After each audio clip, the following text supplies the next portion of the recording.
India and China today held high-level talks amid the border standoff between the militaries of the two countries near eastern Ladakh.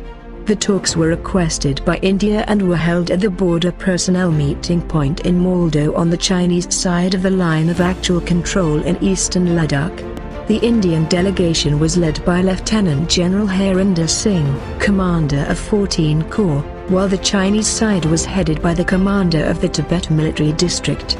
Multiple local-level talks by regional military commanders have not made any headway so far. Without specifically mentioning the talks, the Indian Army in a statement said Indian and Chinese officials continued to remain engaged through the established military and diplomatic channels to address the current situation in the India-China border areas. The trigger for the face-off was China's stiff opposition to India laying a key road in the Finger area around the Pangong Tso Lake, besides construction of another road connecting the Darbukshayak-Daulat Begoldi Road in Galwan Valley. After the standoff began early last month, the Indian military leadership decided that Indian troops will adopt a firm approach dealing with the aggressive posturing by the Chinese troops in all disputed areas of Pangong Tso, Galwan Valley, Demchok and Daulat Begoldi. India says the Chinese military is hindering normal patrolling by its troops along the LAC in Ladakh and Sikkim,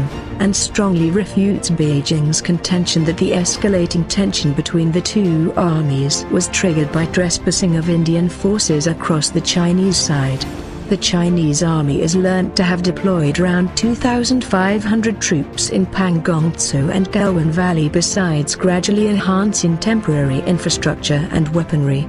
India has also been bolstering its presence by sending additional troops and artillery guns. Indian and Chinese armies are moving in heavy equipment and weaponry, including artillery guns and combat vehicles, to their rear bases close to the disputed areas in eastern Ladakh as the two militaries remained engaged in a bitter standoff along the border.